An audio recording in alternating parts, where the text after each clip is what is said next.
Kung Mahal, detalye sa mga pangunahing balita.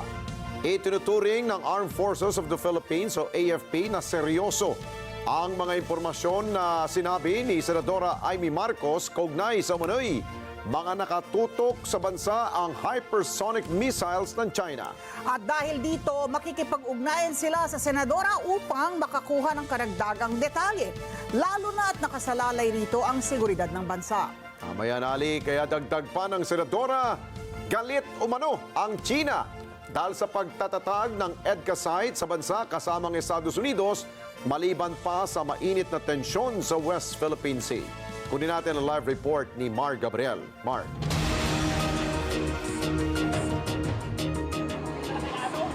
Alex, ayon kay Senator Amy Marcos, 25 lugar dito sa bansa nakatutok itong mga missile, hypersonic missile ng China. Kasama raw dyan ang 3 lugar, kabilang ang Batanes, ang Subic at ang Ilocos, kung saan daw nakadeploy yung BrahMos missile ng Pilipinas.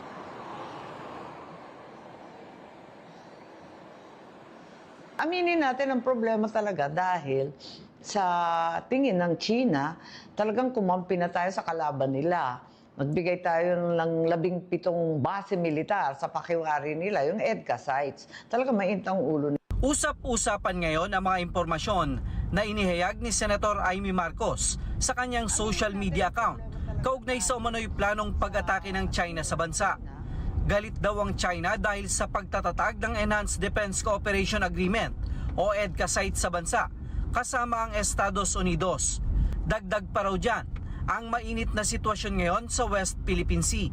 Natakot talaga ako habang umiinit diyan sa West Philippine Sea. May nakita ako na plano ng China na gagamitin yung hypersonic missile. Hindi naman nila iniisip na lulusob dito sa Pilipinas yung katakot-takot na army nila, mga navy nila. Hindi ganoon ang plano. Ayon pa sa senadora, nakatutok na ang mga hypersonic missile ng China sa 25 lugar sa bansa. Kasama umano riyan ang Batanes, Subic at Ilocos, kung saan nakapwesto ang BrahMos missile na nabili ng Pilipinas sa India. Sabi ng US, hindi daw nila kaya labanan yung hypersonic missile. Mas lalo akong ninervyos kasi akala ko kapag missile, meron yung ibang bansa yung tinatawag na Iron Dome, hindi makapasok yung missile. Kapag hypersonic daw, kayang-kaya pumasok. Ganyan lang kadali, durog daw. Ano bang klase? Ang Armed Forces of the Philippines itinuturing daw na seryoso ang mga impormasyon na inihayag ni Senator Marcos. Ayon kay AFP spokesperson Colonel Francel Margaret Padilla, nakahanda silang makipag-ugnayan sa senadora upang makakuha ng karagdagang detalye.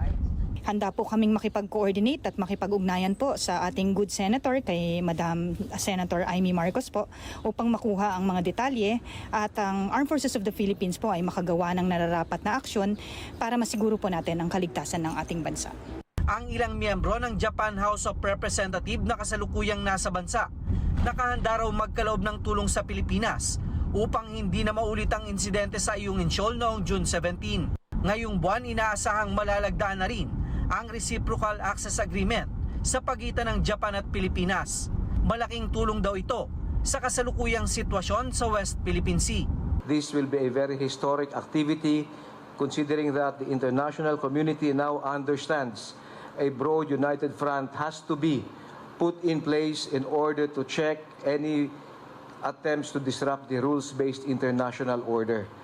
Hindi lamang ito laban ng Pilipinas, ito ay laban ng ibang bansa sapagkat ang international law ang dapat manaig dito. Samantala, tumanggi naman ang AFP na magkomento sa pahayag ng Russia kaugnay sa muli nilang pagdevelop at pagdedeploy ng nuclear missile.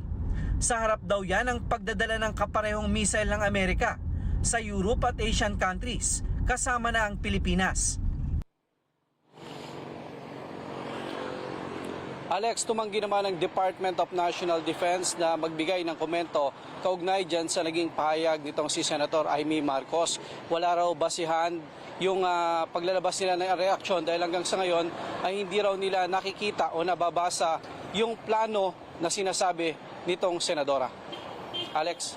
Dapat Mar, no, na mai-communicate ni Senadora ito sa mga direct na mga ahensya ng pamalaan para sila mismong kumausap sa China kung totoo ba itong mga binabanggit ng senadora? Yes, Alex. Kaya nga itong sa panig ng AFP, sila mismo yung magre-reach out dito sa tanggapan ni Senator Amy Marcos para nga kumuha ng karagdagang detalye. Dahil sabi nga nila, seryoso yung mga impormasyon na yan kung yan ay may katotohanan. Pero alam mo naman, itong AFP ay may mga different sources. Ito ay may sariling intelligence unit at kung may mga ganyang impormasyon na nakukuha ay sinisigurado naman ng AFP na ginagawa nila yan ng kaukulang aksyon para matiyak yung kaligtasan ng buong bansa.